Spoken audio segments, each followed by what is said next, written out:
Olá, boa tarde, assinante do Remédio Natural, tudo bem com você? Seja bem-vindo a essa última transmissão do ano de 2007.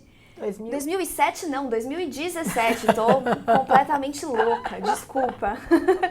Última transmissão do ano de 2017 e a gente tá aqui nesse clima de confraternização, esse clima gostoso de fim de ano, né? Essa correria de você querer falar com todo mundo, querer abraçar todo mundo, tá perto da família, tá perto dos amigos. Então, já adiantado aqui, quero deixar o meu Feliz Natal para você e para toda a sua família.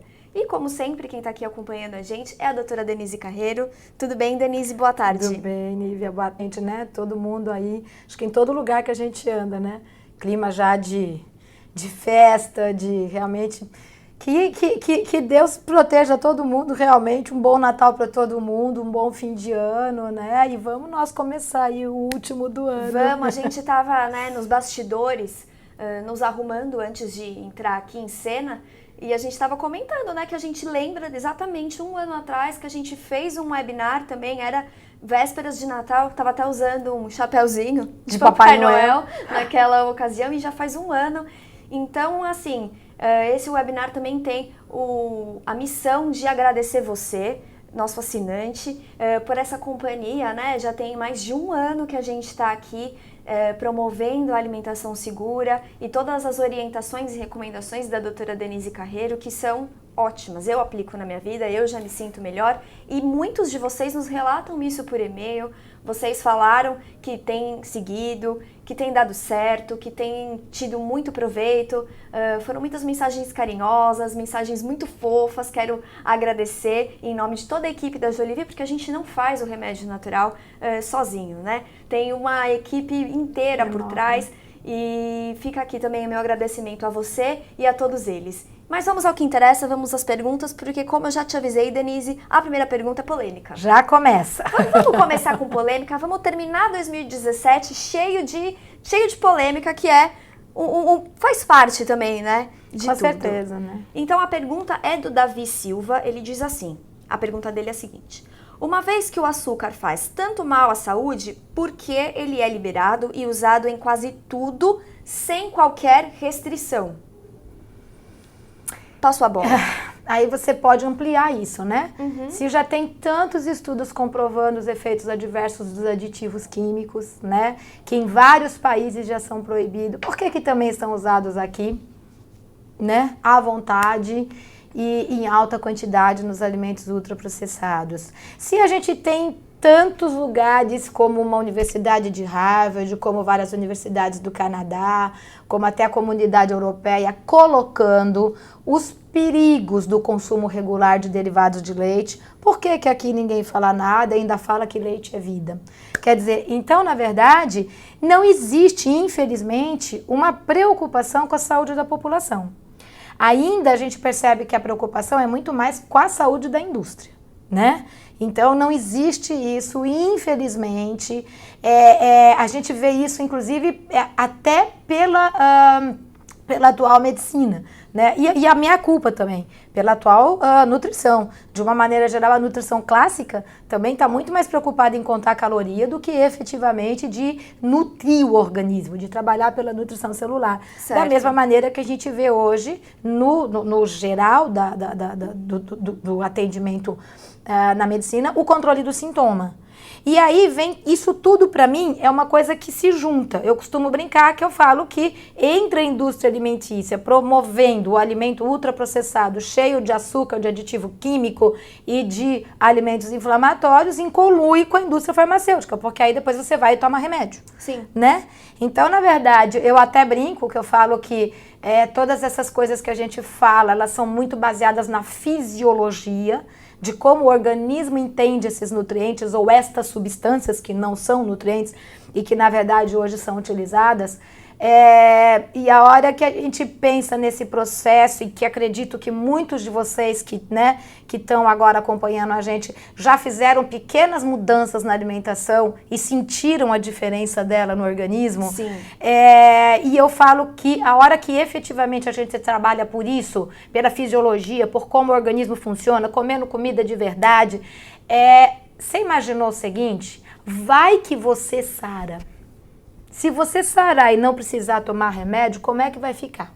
Como que fica Né? a saúde da indústria farmacêutica? Com toda certeza, Opa. né? E um pouco mais amplo do que isso, né? E é o que a gente fala, e eu já dei palestras, inclusive, dentro do ambiente das indústrias alimentícias, né? E é o que eu coloquei para eles e o que eu coloco para vocês. Não é que a gente é contra um alimento industrializado.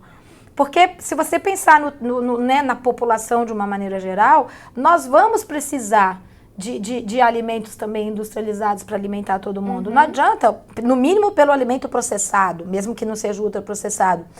Mas faz parte, porque senão você não consegue alimentar todo mundo. O que a gente fala e briga é para que esse alimento tenha qualidade. Né? Que não seja só um amontoado de aditivos químicos que não são nem baseados em alimento.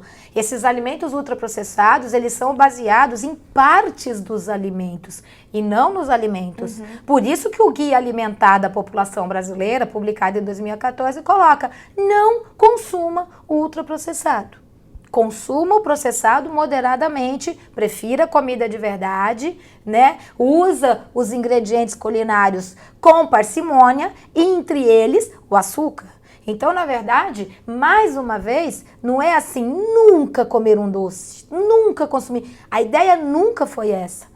Mas é a ideia de trabalhar pelo equilíbrio do organismo. Eu posso até comer um doce, mas eu tenho que comer muita fruta, muita salada, muito legume. Eu tenho que comer comida, né? Evitar os ultraprocessados. E de vez em quando eu vou também comer um doce, tá? Agora, eu posso fazer um doce lindo, maravilhoso e fantástico usando um açúcar de coco? Pode. Usando um mel? Sim. Né? Você já, deve. Né? A Nívia já apresentou com a Juliana aí vários, né, na cozinha, né? Sim. Mostrando vários produtos. E na minha casa faz muitos anos que eu não uso açúcar. E falando nisso, hoje, você assinante do Remédio Natural, hoje, eu acho que às 4 horas a edição de dezembro vai estar liberada para vocês. E a receita desse mês é um panetone. Panetone. Sem Maravilhoso. lactose e sem glúten. E sem açúcar. E sem açúcar. E maravilhoso. Diga, ó, eu testei anos, até achar uma receita de panetone. Quando eu consegui fazer essa receita, o meu marido fazia assim, que é italiano, né, louco por panetone, ele fazia assim: abemos panetone. Né? Então, foi a receitinha realmente que ficou com mais cara de panetone, né? Vamos falar assim, mais gosto de panetone. Não fica com aquela cara do panetone, né? Que ele é fofo. Ele fica parecendo mais um bolo. Mas um sabor maravilhoso de panetone. Fica muito bom. E a gente vê que dá pra fazer. Mas isso, mas mesmo... Eu comi, hein? Porque é o que eu sempre falo. Termina a gravação da receita, a primeira coisa que eu faço a gente é tem uma cobaia lá, olha, maravilhosa. Experimenta todas. Tudo. E a gente pode trabalhar com tudo isso junto. Eu posso estar fazendo um doce com açúcar de coco, mas eu tô na festa, eu posso comer o doce que tem, né? Então, a ideia em nenhum momento é radicalizar, mas daí a fazer apologia ao açúcar, né, como a gente vê hoje em alguns lugares, doce equilíbrio, utilização do açúcar, por todos os estudos que já tem, por tudo que já é comprovado dos estragos que ele pode fazer, não dá para imaginar que um consumo regular de açúcar pode, de alguma maneira, fazer bem para alguém, né? Certo. Davi, obrigada pela sua pergunta, foi super importante até para a gente introduzir aqui o assunto do açúcar. E também na edição de novembro, além da gente falar do açúcar, que é um grande vilão, né, da nossa saúde, a gente falou sobre uma doença que é a fibromialgia, e a Regina Franca tá contando aqui pra gente, Denise, que ela tem o diagnóstico da fibromialgia há muitos anos, e ela gostaria de saber o que influencia na melhora ou na piora das dores e do cansaço. Ela também está contando que está fazendo uma dieta sem glúten, sem lactose e sem açúcar há alguns meses, mas que não está sentindo melhora. Ela pergunta, será que é porque eu não faço de forma rígida? Porque às vezes eu como um doce e um pouco de leite no cafezinho. Pergunto se essas pequenas escapadas podem prejudicar tanto a melhora. E ela agradece a nossa atenção também. Regina, de nada, a gente está aqui para isso. E agora quem pode te responder mesmo é a doutora Denise. Então, Regina, como a gente colocou, né, no Remédio Natural, a fibromialgia, ela tem vários, ou vamos falar assim, os sintomas chamados de fibromialgia, tem vários fatores que podem estar correlacionados com isso, né? Um deles é o consumo regular de leite, glúten, soja, açúcar, cítricos, amendoim, oleaginosas, né? Alimentos que ou podem causar processo inflamatório, ou são alimentos de fungo, ou contém fungo. Porque a disbiose intestinal com prevalência fúngica, que leva a um processo chamado hipoglicemia, por diminuir a produção e ação do nutriente no organismo chamado ácido málico, tá? Pode levar a falta de energia tanto para o sistema nervoso central como para o músculo. E isso levar a esses sintomas, não só de cansaço muscular, mas muitas vezes com um embotamento, uma dificuldade de pensar, uma sonolência, uma alteração de qualidade do sono. E óbvio que quem está sentindo tudo isso vai falar assim, eu estou com depressão. Quer dizer, são vários fatores que se somam que podem levar a esses sintomas em conjunto. Tá? Então, o tirar o glúten, tirar o leite, tirar o açúcar, isso eu coloquei em várias situações. Você nem vai tratar um processo alérgico, mesmo que a pessoa tenha doença celíaca e ela tira o glúten, por si só, não significa que a pessoa vai melhorar o que ela deveria melhorar. É fundamental tirar o glúten, mas não quer dizer que ela vai recuperar todo o transtorno que esses processos foram levando durante esse tempo todo. Então, mais importante ou tão importante quanto tirar o que agride é colocar o que faz funcionar. Então, muitas vezes, quando a pessoa vem realmente num processo de muito tempo com esse desequilíbrio, vai ser importante o acompanhamento de um profissional. Porque a gente tem que detectar todos esses detalhes, tem que recuperar a microbiota intestinal. Se for o caso, tem que fazer um tratamento para resgatar o ambiente onde um fungo não se prolifera. E às vezes a gente tem que lançar mão de algum antifúngico natural, não necessariamente medicamentoso, porque a maior parte dos existentes mata mais o fígado do que o fungo, tá? Mas é de vários processos naturais que a gente tem por aí que pode melhorar. Tem que recuperar o estado nutricional. Então, muitas vezes vai ser importante uma suplementação de magnésio, de zinco, de complexo B, uma adequação da vitamina D. A vitamina D normal é de 30 a 100. O que a gente espera dela de ideal? No mínimo entre 60 e 70, tá? Esse nível que é de 30 a 100, no mínimo entre 60 e 70. E como muitas vezes a fibromialgia ela pode ter relação também com a presença de autoanticorpos no organismo, mais um motivo para essa vitamina D ser bem alta, para a gente conseguir equilibrar tudo isso. Então, conforme o estado que você já estava e o desequilíbrio que esse processo gerou no teu organismo, vai ser importante você procurar um profissional que entenda tudo isso que a gente está falando. Tá? Um nutricionista funcional, um médico que trabalha com medicina integrativa, muito mais pela linha da homeopatia, da homotoxicologia, ou que tem essa visão integrativa de uma maneira geral, porque precisa de um suporte para poder sair desse quadro. E às vezes a gente fala assim, mas eu tirei o glúten, eu tirei o leite, eu tirei o açúcar, mas eu não corrigi os fatores que me fizeram quebrar a tolerância ao leite, ao glúten ou ao açúcar. Então, se eu não corrijo isso, eu acabo não saindo muito do lugar. E às vezes a gente precisa de ter tudo isso em conjunto. E outra coisa, quando você, como eu brinco, né, quando a gente já colocou em várias situações, que você vai consumindo alimentos inflamatórios e vai enchendo o potinho. Transbordou o potinho, você vai ter que ficar um bom tempo sem consumir para esvaziar esse potinho e recuperar a defesa. Esse esvaziar o potinho pode ser de 2 meses até 2 anos. Em geral, a gente começa com uns 2 meses, porque ao mesmo tempo que eu estou esvaziando o potinho, eu estou recuperando defesa, com tudo isso que eu te falei.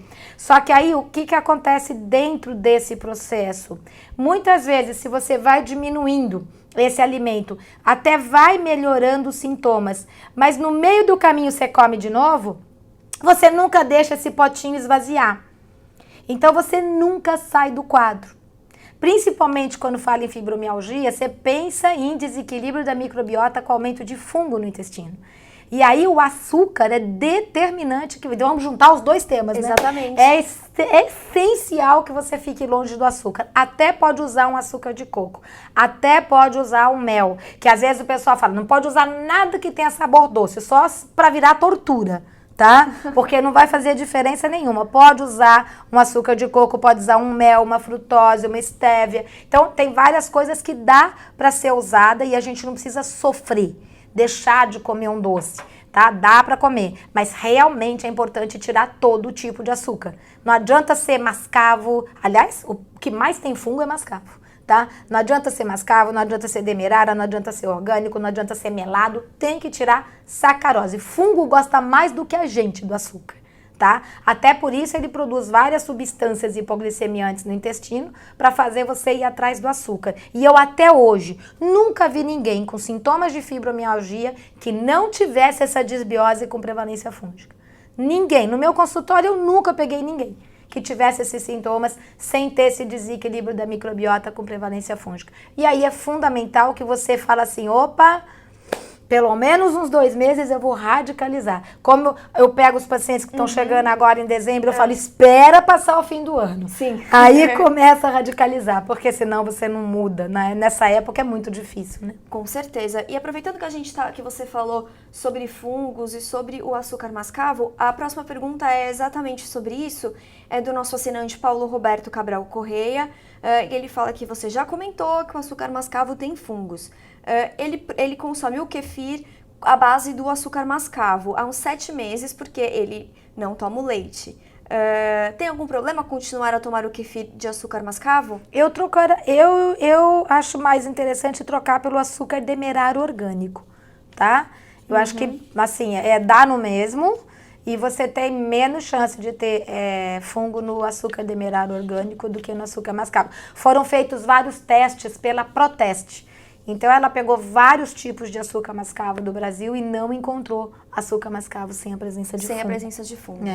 Tá? Então, para você que consome kefir... De água, por favor, prefira consumir, então, com açúcar demerara orgânico. Açúcar de coco é uma opção também para o kefir, Denise? Não. Por que a gente pode usar um açúcar de coco quando você está com essa desbiose com prevalência fúngica? Porque ele não vai ser de preferência de fungos e de bactérias para fermentação. Então não adianta que você não vai conseguir fazer o kefir, ter a melhor ação com açúcar de coco. Excelente. Agora a gente vai para a pergunta da Renata Brunelli, que antes ela diz assim, ela até começa com o e-mail com antes também. Antes de mais nada, obrigadíssima por toda a sua paciência conosco, seus seguidores, e pelas fantásticas aulas sobre saúde que você e toda a equipe da Jolivie nos proporcionam. Bom.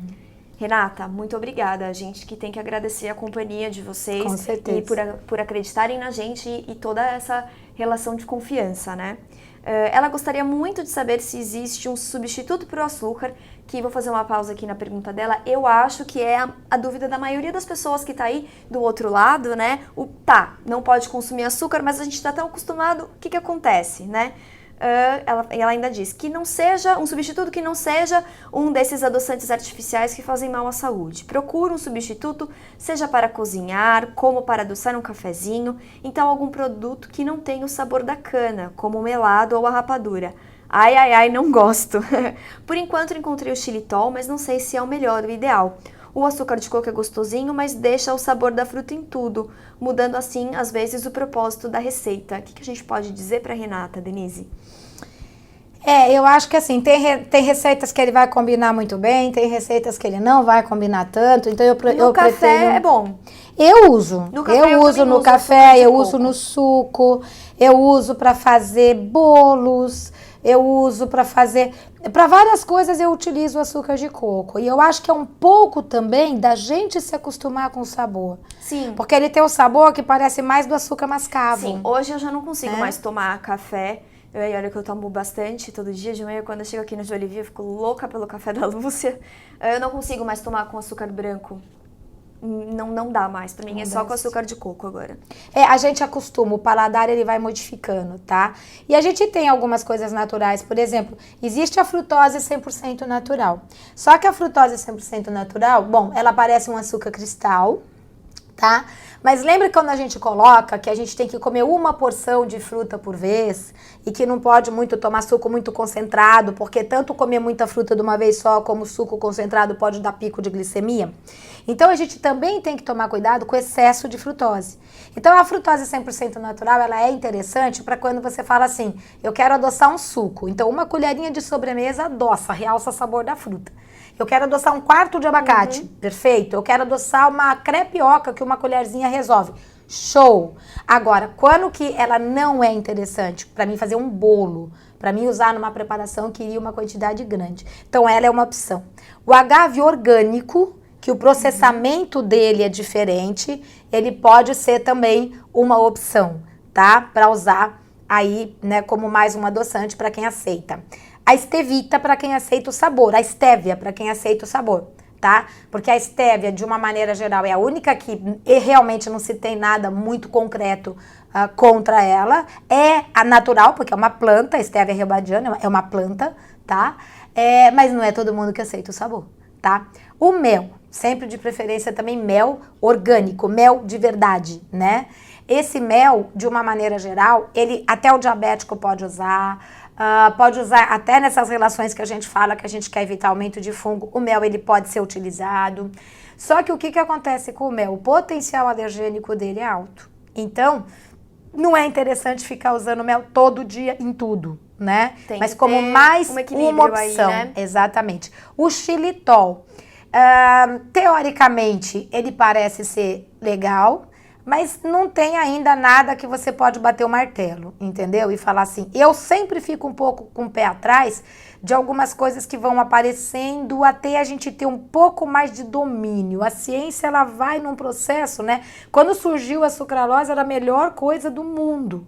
Depois se descobriu que ela pode ser alimento das bactérias de potencial patogênico e favorecer a resistência à insulina. Então a gente nunca tem essa certeza. Existe o xilitol, existe a talmatina, existe alguns outros, né? Eritritol, existe outros adoçantes que teoricamente são interessantes. Porém, são muito caros e você ainda não pode efetivamente fechar com o negócio e falar assim, não, à vontade. Eu não tenho essa segurança, tá? Eu acho que ainda a gente tem que ficar um pouco de olho. Então, qual é a dica? A dica que eu costumo dar para todos os meus pacientes é varie, tá? Então, tem coisa que vai ficar melhor com um, tem coisa que vai ficar melhor com o outro. Muitas vezes eu misturo, tá? Existe alguns até desses culinários que às vezes eu misturo um pouco. O que eu mais uso é um chamado louçuca culinário, que a base é mais maltodestrina. Aí você fala, mas a maltodestrina não é legal de ficar usando assim. Verdade. Mas às vezes eu ponho 5, 6 colheres de açúcar de coco e uma do louçuca. Aí ele chega o doce e diminui aquela ação daquele sabor que você fala que às vezes o açúcar de coco dá. Às vezes eu misturo um pouco de açúcar de coco com um pouco de mel, tá? Às vezes eu ponho um pouco de açúcar de coco, um pouco de frutose. Eu vou dando umas variadas assim. E aí a gente vai testando. Outra coisa interessante, você vai fazer um bolo, usa na massa, na hora de bater, usa uma tâmara, usa uma uva passa, um damasco, uma ameixa. Essas frutas secas, elas adoçam muito. Assim como banana, maçã, né? Então são coisas que adoçam muito. E muitas vezes ela some, ela não dá sabor. Ela adoça e não dá sabor. Então às vezes eu entro com uma fruta seca para ajudar no sabor e completo o sabor do doce com alguma dessas coisas. E aí é muito interessante a gente pensar nisso. Acho que essa é a melhor dica que eu posso dar para vocês, tá? Evita aquele negócio de sempre usar a mesma coisa. Evita a monotonia. A hora que a gente vai variando, se eu descobrir que algum desses não é tão interessante, né, ou surgir algum outro estudo, a gente fala que a nutrição é uma ciência em evolução, né? Então, de repente, aparece alguma coisa que mostra pra gente, ó, tá vendo? Não é tão bom quanto você pensava. Então, eu não fiz acúmulo no organismo. A gente vai trabalhando, né, com todas essas possibilidades. Eu acho que essa é o que eu faço na minha casa e eu acho que é a melhor dica que eu posso dar para vocês em relação ao açúcar. E a gente sabe que de vez em quando a gente vai usar até o açúcar. E dos tipos de açúcar que existe, né, os menos ruins, não é que são os melhores, mas os menos ruins são o açúcar demerara orgânico e o melato. Com certeza aí são os que teria menos encrenca, né? respondeu aí a pergunta de um monte dos nossos assinantes que chegou aqui pra gente por e-mail. A gente está na nossa última transmissão de 2017. A Denise está aqui respondendo a sua pergunta, assinante do Remédio Natural. Então, assim que o Remédio Natural acabar, você vai receber um outro e-mail dizendo que a sua nova edição de dezembro está no ar. O tema dessa edição, a gente esqueceu de falar, é a enxaqueca. Ficou muito bacana a aula da Denise, nosso relatório também está super legal. E relembrando que a receita da Juliana dessa vez é um panetone sem lactose, sem glúten, e ainda dá tempo de você fazer para domingo, para segunda, e para mim não deveria ter época para comer panetone. Para quem gosta, né? Com toda certeza. Bom, a pergunta da próxima assinante é a Maria Lima Salles. Ela quer saber se o açúcar tem a ver com doenças como a dermatite. Então, a dermatite como outra IT, né? Ou seja, mais um processo inflamatório aí, ela pode ter tanto relação com o processo alimentar quanto ambiental, né? Substâncias químicas, etc. Mas é extremamente comum a relação de dermatite com o processo alimentar. E os alimentos mais comuns são o glúten, o leite, a soja, os cítricos, o amendoim, as oleaginosas. E quando existe o problema dermatológico associado com pulmonar, a gente também tem que prestar atenção no milho e na clara de ovo, tá? Então são alimentos que facilmente desencadeiam. E o que o açúcar teria a ver com tudo isso, né? O açúcar, ele é um alimento de fungos e de bactérias de alto potencial patogênico. E se a pessoa tem um alto consumo de açúcar, as boas bactérias, elas não vão fermentar açúcar porque elas se matam, elas não são kamikazes, elas não fermentam. Elas fermentam legume, verdura, fruta, cereais integrais. Então, quem é que fermenta o açúcar? Fungos e bactérias de potencial patogênico. Acontece que quando o produto aumenta fungo e bactérias de potencial patogênico, eles produzem substâncias imunotóxicas, tóxicas para o sistema imunológico. E mais de 70% das células de defesa são produzidas no intestino. E as células que fazem a gente tolerar agressores alimentares, ambientais, da própria microbiota e ainda evitar autoanticorpos, são produzidos no intestino, pela ação da microbiota saudável. Então, o consumo regular do açúcar, ele já implica, é muito difícil que a pessoa coma tudo junto, é muito mais comum. Você fala, o que você come de sobremesa? Um chocolatinho. Sei, e a fruta? Então, né? Então, é mais difícil você ver a pessoa fazer, eu como uma fruta, depois um docinho. Não vai ser assim, né? Não. Então, normalmente é mais comum a pessoa comer uma coisa no lugar da outra, tá? Então, o que vai acontecendo? Eu deixo de dar o alimento das boas bactérias e mantenho o alimento de fungos e más bactérias, que detona o sistema imunológico. Então, aquele alimento que eu até poderia tolerar, eliminar e não deixar ele me causar uma dermatite, a hora que eu tenho um alto consumo de açúcar, ela, além de aumentar fungos e más bactérias, ela ainda faz quebrar a ligação entre as células intestinais. E isso faz com que aquelas substâncias que o organismo até poderia mandar embora, entra. E quando entra, desencadeia processo inflamatório. E se para esta pessoa o órgão de choque for a pele, esse processo inflamatório vai poder causar dermatite. E se o órgão de choque não for a pele, pode causar a rinite, a sinusite, a bronquite, né? E aí, qualquer outra IT. Então, sim, o açúcar, além de tudo, não deixa absorver nutrientes e manda embora manda embora esses nutrientes e ainda rouba energia do sistema nervoso central. Então, sem dúvida nenhuma, não dá pra gente falar que uma coisa não vai ter nada a ver com a outra. O alto consumo do açúcar pode fazer, sim, a pessoa que tem predisposição a desenvolver um problema dermatológico, ela acaba desenvolvendo, tá? E aí, essa resposta tem a ver com a pergunta do Marcos Misael, que quer saber se existe relação direta entre o consumo de açúcares, frutose, sacarose ou algum outro, com o aparecimento da fibromialgia que a gente estava falando anteriormente. Que acho que a gente até já falou um pouquinho. A frutose não, tá? Dessa história de que frutose é um açúcar, isso aí é uma bobagem. A natureza não faria uma besteira dessa, entendeu? De colocar uma coisa tóxica num dos alimentos que mais protege o organismo da gente, que é a fruta. Isso não existe, tá? Quando eu como a frutose que tá na fruta, naquela quantidade, tudo bonitinho, essa frutose, quando ela passa pelo fígado, ela é transformada em glicose. e tudo acontece a contento. Ainda libera devagar e cai devagar. Agora, você come 10 frutas de uma vez só, ou toma suco concentrado, o fígado não dá conta de fazer toda essa transformação. E aí, muitas vezes, o que acontece? Vai dar um pico de glicose nesse sangue, tá?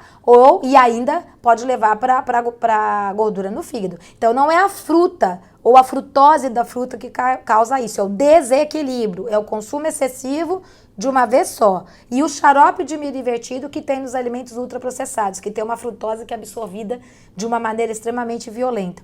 Mas por que o açúcar, sim, tem a ver com todo esse processo? Porque, como eu acabei de falar, é alimento de fungos e de bactérias de potencial patogênico. Bactérias de potencial patogênico alto produzem uma substância chamada LPS, que é uma endotoxina. Essa endotoxina, quando ela é absorvida, ela causa no organismo um processo chamado de endotoxemia. E essa LPS é um dos maiores disparadores do aumento de substâncias pró-inflamatórias. Tá? E aí esse processo inflamatório ainda pode causar estresse oxidativo e daí em diante, né? Vários processos de desequilíbrio. E em paralelo, ainda aumenta fungo. E o fungo, ele produz substâncias hipoglicemiantes, rouba energia do cérebro e do músculo, tá? Então, junta uma falta de energia com um processo inflamatório e estresse oxidativo, é a base do desencadeamento de doenças chamadas mitocondriais. Então, a enxaqueca, que é nosso próximo remédio natural, vai explicar muito bem esse processo todo, que na verdade está na mesma base das causas da fibromialgia, tá? Então, até que um dos livros que eu peguei de fora do Brasil para estudar quando eu estava escrevendo o livro da enxaqueca, é um livro que fala de enxaqueca e fibromialgia, exatamente pegando todos os processos que causam um são processos que podem desencadear o outro. Então, quem que determina? A genética. Então, dentro do processo da predisposição genética, e tudo isso que eu falei junto, associado, num determinado momento, pode ir lá e desencadear os fatores, principalmente associado com estresse, né? Com mais desequilíbrios imunológicos, com carências nutricionais, aí pode desencadear o processo, tá? Então, acho que é um processo para variar, né? Tudo que a gente fala é muito mais amplo do que uma coisa isolada, né? Não existe um processo isolado que vai desencadear uma doença no organismo ou uma sintomatologia tão complicada, né? Como a da fibromialgia ou da enxaqueca ou de outras doenças mitocondriais. Você fala doença mitocondrial, Alzheimer é uma doença mitocondrial, Parkinson é uma doença mitocondrial, né? Assim como a enxaqueca e a fibromialgia. Tá? Então, sem dúvida nenhuma, são vários fatores que se associam. O açúcar é um deles, né? Assim como todos os outros que a gente já comentou. Certo. Próxima pergunta é da Maria do Carmo Define. Ela diz assim: sei que qualquer tipo de açúcar tem um impacto negativo para quem quer ter saúde ou emagrecer. Adoçantes artificiais eu nunca consegui consumir pelo gosto e componentes que eles têm. Algumas informações apontam que nem o mel podemos usar. O que você diz sobre isso? Acho que a gente já falou, né? Mel pode consumir sim, desde que ele seja orgânico. É isso? Vamos só reforçar o mel, porque orgânico ele sempre tem essa dúvida. Que seja um mel de verdade, né? Não é a base de glicose, é mel de verdade. E assim, existe pessoas que não vão aceitar o mel? Existe. O mel tem alto potencial alergênico, então tem pessoas que não vão aceitar. Mas o que eu acho é o seguinte, a gente vai ver em várias situações, e a internet tá aí para isso, né? Então você vai ter muito assim, o mel não pode, esse não pode, aquele não pode, aquele outro não pode, né? E eu brinco, eu falo que a gente vai ter que começar a fazer fotossíntese e viver de luz. Porque existe um processo tão, muitas vezes, radical, que aí, bom, se nada pode, então deixa eu comer tudo e tá tudo certo, entendeu? Porque vira uma coisa, Nívia, que é muito... fica mais neurose do que alimentação saudável, tá? Se eu uso, mas eu uso também dentro de um processo todo de equilíbrio, eu nunca vi até hoje, efetivamente, ninguém ter nenhuma doença por consumir mel. Mas eu já vi muitos terem doença por consumir açúcar, tá? Muitos mesmo, tá? de um processo absurdo. A gente tem, durante a gestação, existe uma fase na gestação que precisa fazer um exame, né? Que, na verdade, eu nem concordo com isso, mas quem sou eu, né? Para fazer esse exame, porque o pessoal entope a pessoa de glicose e vai fazer uma curva glicêmica para ver se ela não tem risco de ter diabetes gravídica. E, na verdade, se você fizesse simplesmente um exame de sangue, de insulina e glicose em jejum e pós-prandial, você teria os mesmos resultados sem precisar fazer a pessoa tomar uma carga violenta de açúcar, de glicose, né? E como mulher grávida tem tendência a ter candidíase ou infecção urinária, muitas vezes após esse exame desencadeia, tá? Por isso que eu não sou muito a favor disso. Mas o que a gente observa, o que muitas grávidas vêm comentando comigo?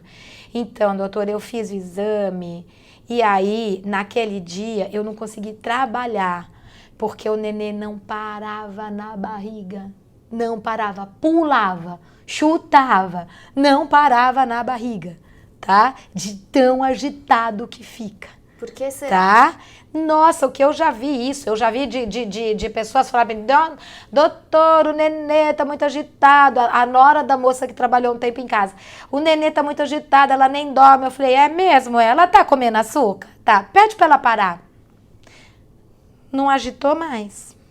Né? Tá? Resolve o problema. Inúmeras vezes, da gente ver criança, vai lá, come açúcar, depois liga no 440, né? Então, o que acontece? É um processo que leva, sim, a várias alterações no organismo, né? Então, eu acho que, assim, eu já vi muitas pessoas terem problema com açúcar, mas até hoje, aquelas que não são alérgicas ao mel, eu nunca vi ninguém ter problema porque consome mel. Tá? Olha aí, Maria do Carmo, dúvida sanada. A próxima pergunta é da Aldinete Elias. Ela diz que já leu e ouviu várias vezes que o consumo de açúcar pode alimentar as células cancerosas. Aumenta a glicose, que é o descontrole da insulina no organismo. Gostaria de saber que tipo de exame detecta a quantidade de insulina em nosso corpo. Tá, olha, é verdade. Se sabe, inclusive os exames que fazem, os PET scan, né, que fazem para avaliar se tem célula tumoral, tudo, normalmente eles vão avaliar local onde está sendo o maior consumo de glicose, tá? Agora, isso não quer dizer que é o açúcar que faz isso. Qualquer alimento que a gente come, no organismo, ele vai ser transformado em glicose, tá? É o carboidrato refinado. Não, tá? Qualquer alimento, se não se transformar em glicose, não vai ser usado como energia para a célula. Então, sempre vai ter um caminho onde esse alimento vai ser transformado em glicose. Então, qual é a preocupação que a gente tem? Por que a gente pede para evitar o açúcar? Primeiro, porque vai detonar a microbiota saudável, que vai detonar o sistema imunológico, que é um dos principais fatores que leva a uma célula tumoral. Então, já começa por aí. Eu não quero que consuma açúcar porque eu quero recuperar a microbiota saudável para determinar a formação, inclusive, das células natural killer que combatem células tumorais. Então, começa por aí. Agora, toda vez que você come açúcar, dá pico de glicose. Se eu já estou tentando evitar esse pico de glicose, eu vou comer açúcar, tá? Muito menos um carboidrato refinado isolado. Agora, quando eu como o carboidrato e ele tá junto com a salada, junto com a fruta, junto com uma proteína, e esse alimento em geral, tá? Vamos pensar uma refeição, um almoço, um jantar, eu tô consumindo uma quantidade total que é adequada para a pessoa, essa glicose ela vai liberar devagar e cair devagar. Então, ela não vai dar pico de insulina. Então, além da glicose poder, sim, e a gente sabe que é um alimento de célula tumoral, a maior preocupação que a gente tem em relação a câncer é tomar cuidado para não dar picos de glicose. Porque toda vez que dá pico de glicose, dá pico de insulina. E a insulina é um alimento de célula tumoral. Toda vez que aumenta a insulina, aumenta o hormônio do crescimento. Então, o maior cuidado que a gente tem que ter é aquelas refeições que são várias ao dia, pouco em cada uma, controlando sempre a presença de uma fruta, de uma salada, de uma fibra solúvel, para sempre fazer o alimento liberar devagar e cair devagar a glicose, para a gente ter o controle tanto do alimento da célula tumoral, como dos picos de insulina, para não ter aumento do pico do hormônio do crescimento. Tá? Então, a ideia não é o não comer, a ideia não é a dieta cetogênica, a ideia não é o jejum intermitente. Não adianta matar a célula sadia de fome, tá? Não adianta fazer isso. Eu tenho que fazer o contrário, eu tenho que dar muito nutriente para que as células sadias tenham condições de combater as tumorais. Então não adianta eu matar, é como a gente fala quando o pessoal quer tratar fungo, inclusive nas situações de fibromialgia. Então começa assim, tira a fruta, tira o carboidrato, tira, mata o hospedeiro. Tá? E o fungo se alimenta do hospedeiro. Então, a ideia não é essa. A ideia é a gente trabalhar com as substâncias ou os alimentos que mais podem prejudicar e esses sim evitar, entrar com os alimentos protetores e que vão ajudar, porque eu preciso de que as células sadias estejam bem nutridas. Para aí sim eu conseguir formar células de defesa para combater uma célula tumoral e para tolerar agressores. É aí que a gente consegue fazer o organismo funcionar, tá bom? Certo, vamos agora passar para algumas perguntas, já entrando aqui na nossa reta final da nossa transmissão de hoje, algumas perguntas que não são sobre o açúcar, não são sobre a fibromialgia, mas mesmo assim vocês assinantes mandaram pra gente por e-mail. A primeira delas é do Henrique Oliveira da Rosa, ele fala assim: fala-se que o suco de laranja, por exemplo, não contém fibras. Minha dúvida é, se quando eu faço um suco usando uma centrífuga, o suco resultante também não contém fibras. Entendo que o processamento com a centrífuga para a produção de suco é diferente de um processamento com um espremedor tradicional de frutas. Já ouvi também... Opa, tá pegando aqui, desculpa. Já ouvi também algumas pessoas falarem que o liquidificador quebra as fibras. O que é verdade sobre as fibras, afinal?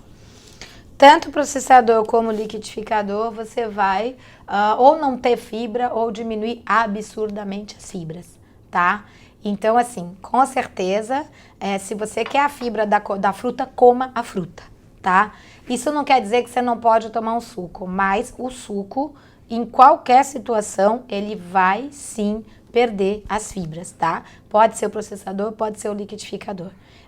E às vezes eu tenho crianças, principalmente quando tem algum transtorno, ou autismo, ou TDAH, que tem muita dificuldade de aceitação, de mudança de hábito, e só aceita suco. Então, o que eu faço para amenizar isso enquanto a gente vai tratar o organismo para conseguir mudar o hábito? Eu entro com uma fibra solúvel junto.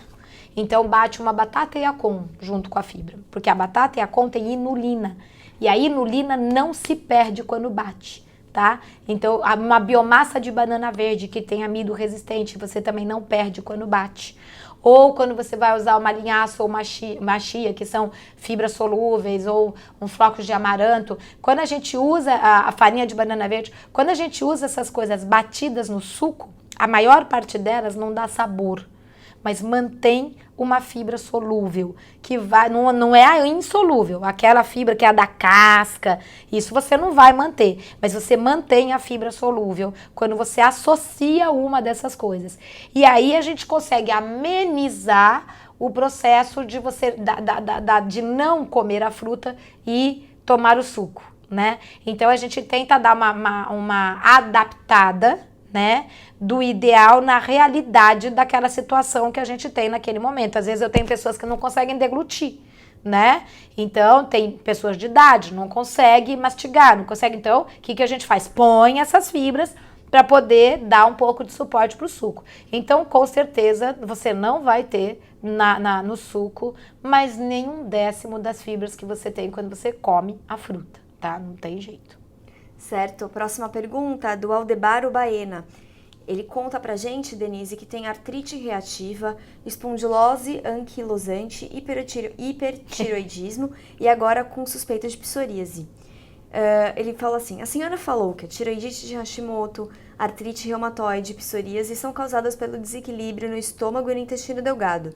A pergunta é: consertando esse desequilíbrio, eu vou estar curado dessas doenças? Ah, não. O desequilíbrio é muito maior do que isso, né? Então, a gente pode ter um desequilíbrio no estômago, não só no intestino delgado, é no intestino como um todo, porque a concentração da microbiota determinante do sistema imunológico é no intestino grosso, é no cólon, tá? Então, normalmente, o que eu falo é que as maiores causas de uma doença autoimune são desequilíbrio da microbiota intestinal, com aumento de bactérias patogênicas e de fungos. Fungo tem muita relação com doença autoimune. Que o glúten é um dos principais desencadeantes de doença autoimune. Existem estudos da Universidade de Harvard, do Dr. Alessio Fasano, vários estudos comprovando isso, tá? Deficiências nutricionais, importantíssimas, e a principal delas, vitamina D, mas também ômega 3, magnésio, zinco, complexo B. Então, deficiência nutricional. E quando você fala um autoanticorpo, não existe um autoanticorpo sem existir um antígeno. Eu sempre tenho que ter alguma coisa provocando para que o organismo produza um autoanticorpo. Então, esse autoantígeno, o mais comum é o glúten, antígenos microbianos, antígenos fúngicos, sim, isso é o que tem de mais comprovado. Mas pode ser derivado de leite, pode ser qualquer outro alimento aí, né, que possa estar causando esse processo? Sim, é que a gente tem os que são mais frequentes. E eu até coloquei que quando eu tive tireoidite de Hashimoto, a minha preocupação maior não foi reverter a tireoidite de Hashimoto, porque até então eu achava que isso não seria possível. A minha preocupação foi não ter a próxima doença autoimune.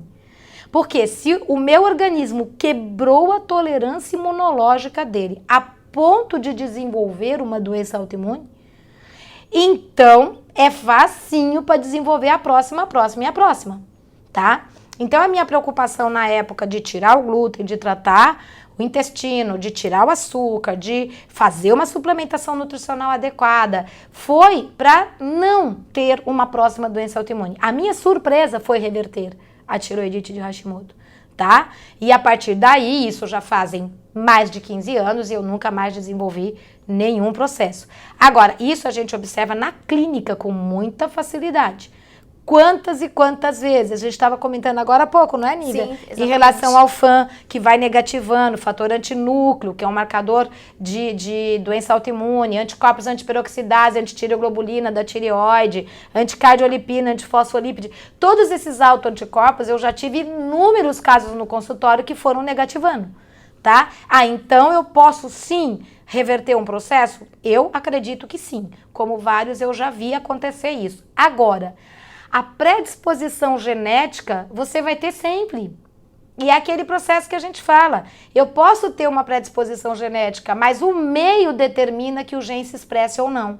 Se eu pego esse meio e eu mudo esse meio, e eu consigo negativar um autoanticorpo, eu posso me ver livre da maior parte dessas doenças? Sim. E a hora que eu começo a consumir tudo de novo? Volta brincando. Entendeu? Porque, na verdade, não é que eu sarei da doença. Eu simplesmente tirei os fatores que faziam esse gene se expressar. Então, eu silencio esses genes. E eu consigo conviver muito bem sem ter nenhum processo. Mas, a hora que voltam esses fatores, o processo volta. Não é mágica, né? Porém, o que acontece? Você consegue, sim, primeiro, melhorar violentamente os sintomas, evitar que o processo evolui, que é o mais importante de tudo, evitar de tomar medicamentos que causam inúmeros efeitos colaterais, na maior parte dessas doenças autoimunes, tá? Que são imunossupressores, cortisona, etc.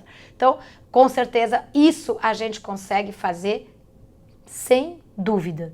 E o quanto pode reverter uma doença dessa vai depender da pessoa, do grau de sensibilidade, de como já está o processo, do grau de comprometimento com a mudança do processo, tá? Então, não existe a mágica, mas a gente sabe que tudo isso pode acontecer sim, tá? E isso eu não tenho dúvida nenhuma, porque isso a gente vivencia diariamente no consultório, tá? Ótimo, Denise, obrigada. Vamos então para a nossa última pergunta dessa transmissão de hoje. A pergunta é da Terezinha Olivier. Ela diz assim que a dúvida dela é a seguinte: ela tem 74 anos, goza de boa saúde.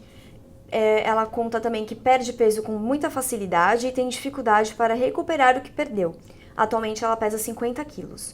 Ultimamente minha glicemia subiu para 105 e estou controlando com a alimentação baixou para 97. Porém, emagreceu e ela não queria. A pergunta dela é: o que eu faço para controlar a glicemia sem emagrecer? Como pouco doce e baixei a glicemia diminuindo o carboidrato, mais especificamente o arroz e o pão, que era o que ela mais comia, e ela agradece sua atenção. Então, bebê, você vê que muitas pessoas adorariam estar no teu lugar, né? Porque da mesma maneira que as pessoas que têm dificuldade de engordar, ela pisca e emagrece. Depois leva 6 meses para recuperar. E aquela que tem dificuldade de emagrecer, ela pisca e engorda. Depois leva 6 meses para conseguir diminuir aquilo que ganhou em uma semana. Então, assim, o que acontece é o seguinte, é bárbaro que você conseguiu pela alimentação controlar, com 74 anos, gozando de boa saúde, conseguindo equilibrar esse processo, manter, não deixar evoluir, parabéns para você. Você tem que ter um saldo muito bom nessa tua alimentação, senão você não estaria com esse estado, né, de saúde, de cabeça boa, de tudo isso, né, muito legal. Só que é o seguinte, você não precisa tirar carboidrato, você precisa adequar carboidrato para poder equilibrar a glicemia. Quando você fala que você tirou o pão, aí você tirou o glúten, que é inflamatório. E o glúten, quando ele inflama, ele aumenta a resistência à insulina, por isso que pode aumentar a glicose. Pelo processo inflamatório, não por ser carboidrato. Tá?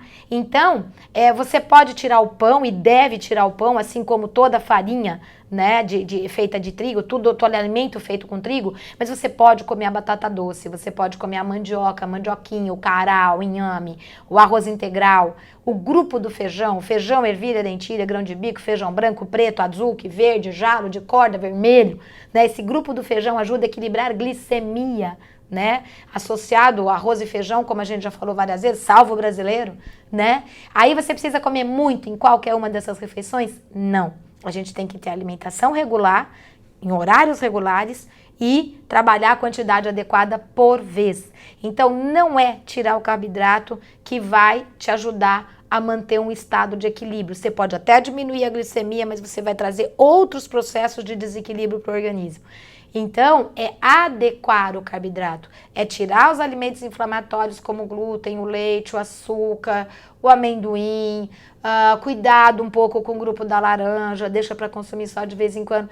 E o açúcar, obviamente, esse a gente não precisa nem falar. Então, com tudo isso, você pode equilibrar sem emagrecer, né? Mais do que o que já é do teu organismo, tá? Tá certo, Denise. Obrigada, viu? Por mais um ano aqui com a gente, mais um ano com os nossos assinantes. Eu desejo, do fundo do meu coração, um Feliz Natal para você, para sua família, para Juliana, para todo mundo. E um 2018, assim, espetacular, com muito sucesso e, claro, junto com a gente aqui na Jolivie. Eu também, muito bom estar aqui, sempre muito bom receber as perguntas de vocês. Porque é muito bom para a gente saber que, né, de alguma maneira a gente está conseguindo contribuir um pouco para a melhora da qualidade de vida, né? Um Feliz Natal, um Feliz Ano Novo para todo mundo e o ano que vem, se Deus quiser, estaremos aqui com mais assuntos, com mais novidades, né? Respondendo mais dúvidas. Mais dúvidas. E mais e-mails também para 2018. E para você também, Nívia, para toda a equipe da Jolivie. É isso aí, né? Vamos desejar tudo de agora... bom e que a gente continue junto por muito tempo. Desejar agora um Feliz Natal também, que eu prometi. Um Feliz Natal para o Fábio Sala, que está aqui atrás das câmeras, mandando um tchauzinho pra gente. Feliz Natal, Fábio Sala, para você e para as pessoas que ainda estão aqui trabalhando. Hoje o expediente foi um pouquinho mais curto, né? Que a gente também merece, mas algumas pessoas continuam aqui. Então, pessoal, obrigada mesmo pela companhia nesse ano de 2017. Eu espero ver vocês em 2018. Logo, logo a gente já vai mandar um monte de e-mail para vocês com novidades, mais conteúdos, mais transmissões, mais receitas, mais ideias. Que 2018 seja um ano cheio de mais coisas boas para todo mundo. Muito obrigada, um beijo e Feliz Natal!